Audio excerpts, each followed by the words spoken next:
Olá pessoal, tudo bem? Eu queria falar um pouquinho com vocês sobre a arborização urbana, principalmente porque nós estamos numa escalada muito grande de desarborização nas cidades e, por outro lado, uma arborização de árvores anãs. Parece que veio agora essa moda de utilizar árvores anãs diante de todos os processos aí de reclamações, porque a árvore muito grande é perigosa, isso e aquilo, né? Sabendo nós que as árvores em qualquer tamanho, elas sendo mantidas e cuidadas, elas não oferecem risco. Obviamente, em casos extremos de mudanças climáticas, com ventos acima de 70 quilômetros por hora, 60, 70, 80, como nós vimos já de 90 por hora, aí não é só as árvores que sofrem riscos, mas também todas as estruturas urbanas. E a gente tem que entender que a árvore é um dos principais instrumentos para a melhoria da qualidade ambiental urbana, da qualidade de vida, do microclima, das questões relacionadas à biodiversidade. E nós estamos gradativamente eliminando pouco que ainda resta, em função principalmente do crescimento imobiliário, em função principalmente de um desenvolvimento que não pensa no que vai acontecer futuramente. Então, o que nós temos que nos preocupar hoje é que existem muitas possibilidades de rearborizar as cidades. Existem muitas espécies nativas, regionais, adequadas para as cidades, né? Mas que ninguém está preocupado em cuidar disso exatamente. Muitos profissionais, muitos departamentos, grandes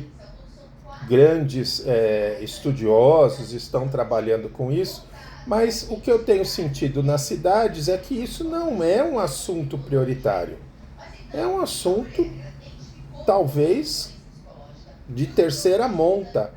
E nós estamos, obviamente, perdendo esse espaço, perdendo essa possibilidade, porque uma árvore adulta retirada hoje, mesmo que compensada no mesmo lugar, o que é muito difícil, compensada no mesmo lugar, vai ter aquele valor ecológico, ambiental daqui 30, 40 anos. Então nós não podemos perder tempo ao longo da nossa caminhada. Todo dia deve-se trabalhar a questão da arborização, com planejamento, com ideias, com inovações, fazendo o melhor para a cidade, mas tendo isso como uma das características principais do pensamento da gestão pública, não como um elemento paisagístico apenas. E, obviamente, nós estamos perdendo muito tempo. Se você olhar as cidades, se você conversar com os mais velhos, você vai ver que se perdeu muito do verde que existia.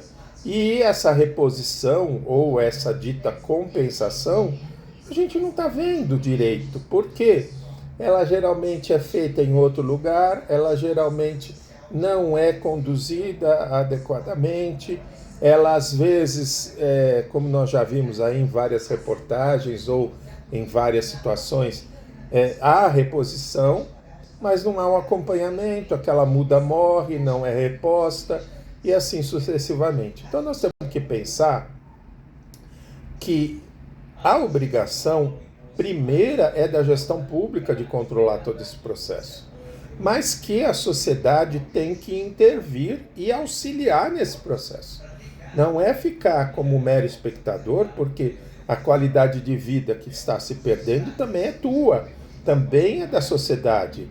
Não é só daquele indivíduo que está em frente à árvore que foi retirado. É de todos. Então, se a gente não toma agora medidas, se a gente não se informa, se a gente não conversa, se a gente não trabalha essa questão, fica muito difícil retomar isso a longo prazo.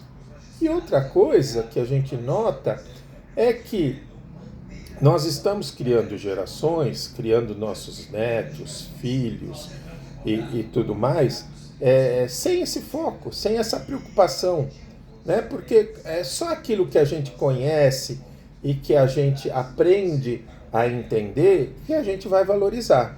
Então, se você não ensina a educação, se os seus filhos não têm educação ambiental, não têm uma formação adequada nesse sentido, obviamente no futuro eles vão se preocupar menos ainda com isso. Então, é necessário desenvolvimento? Vão continuar construindo, vão continuar aumentando, ampliando as cidades, principalmente no sentido vertical? Vão. Mas não é possível trabalhar essas questões. A gente tem visto aí inúmeros exemplos de pequenos locais que se transformam em pequenas florestas urbanas, pocket parks, a criação de parques municipais, a criação de áreas verdes, né? Para que a gente vá conseguindo manter alguns espaços para essa equação não ficar negativa. E a gente não tem feito isso. Então, floresta urbana é um conceito extremamente importante. Floresta urbana vem de um processo que você tem de plantar árvores num determinado local, com espaçamentos menores, buscando aquela semelhança com uma floresta. Quando você entra, se você já entrou, se você não entrou, deveria fazer uma trilha para aprender, mas uma trilha bem conduzida, uma trilha com profissionais, não uma trilha perdida por aí para depois sumir no mato, né?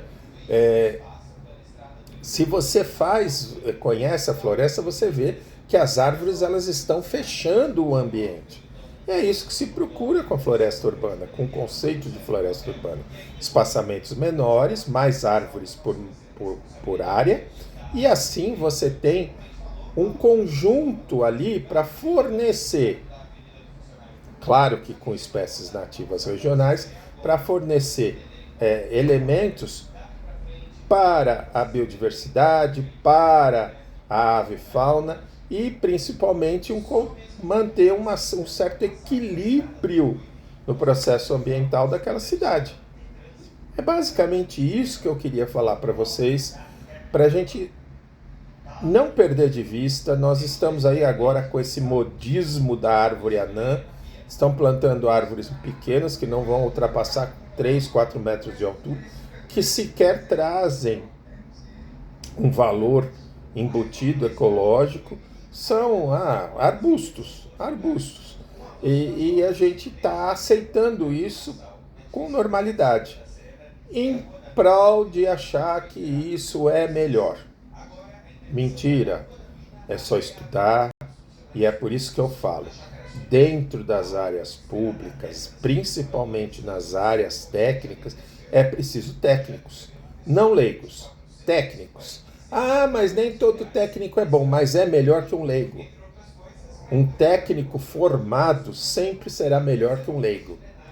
A não ser que, obviamente, esse técnico não queira nada com nada. Mas um técnico sempre será melhor que um leigo. E eu sei, existem muitas pessoas que aprenderam na prática, ótimo, que elas venham colaborar, mas que a gente sempre tenha a visão técnica e a visão formadora de consciência técnica nesse processo. Fica aqui meu grande abraço a todos.